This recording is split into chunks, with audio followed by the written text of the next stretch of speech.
முருகன் பக்தர்கள் அனைவருக்கும் அன்பு வணக்கங்கள்.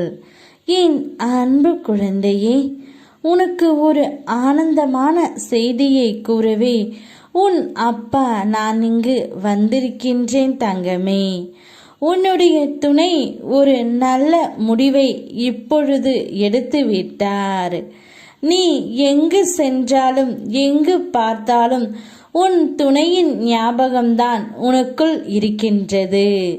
இப்போது உன்னுடைய துணையும் அதே முடிவை எடுத்துவிட்டு உன்னிடம் வரப்போகின்றார். நீ என்ன நினைத்து உள்ளாய்?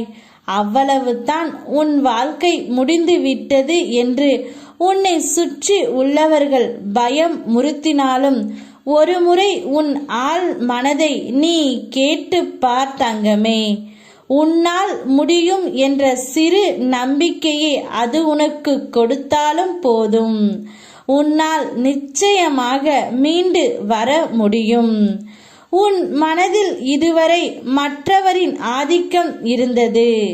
இனி உன்னுடைய ஆதிக்கமே இருக்க போகின்றது. உன்னுடைய வாழ்க்கையை மேலே கொண்டு வர ஒரு சிறு துரும்பாக கிடைக்கும்.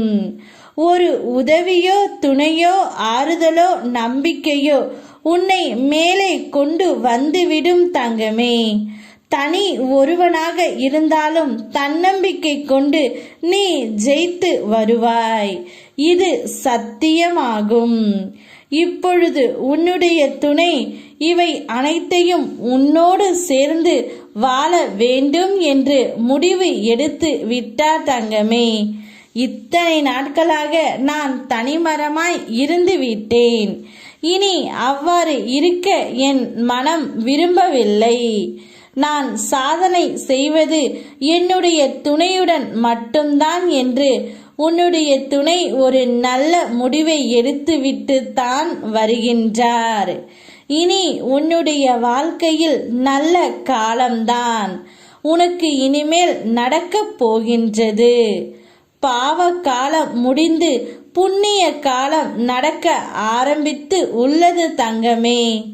நீ செய்த புண்ணியத்திற்கு ஏற்ப நற்பலன்கள் உன் வாழ்க்கையில் நடக்கப் போகின்றது. மனதில் ஏற்படும் தேவையற்ற சஞ்சலங்களை கண்டு கொள்ளாமல் விட்டுவிடு. நல்ல நேர்மறை சிந்தனைகளோடு உனக்கு என்ன வேண்டும் என்பதில் ஒரு தெளிவான முடிவோடு வாழ்க்கையை எதிர்கொள். எல்லாம் நல்லபடியாகவே அமையும். உங்கள் இருவருடைய வாழ்க்கையும் உங்கள் இருவர் கையில்தான் உள்ளது. நீங்கள் ஒருவருக்கொருவர் புரிந்து கொண்டு உங்கள் வாழ்க்கையை நகர்ந்து செல்லுங்கள் தங்கமே. அந்த வாழ்க்கை முழுவதும் இன்பத்தை நான் தருகின்றேன் உனக்கு. நீ சந்தோஷமாக இரு. ஓ முருகா, யாம் இருக்க பயமேன்.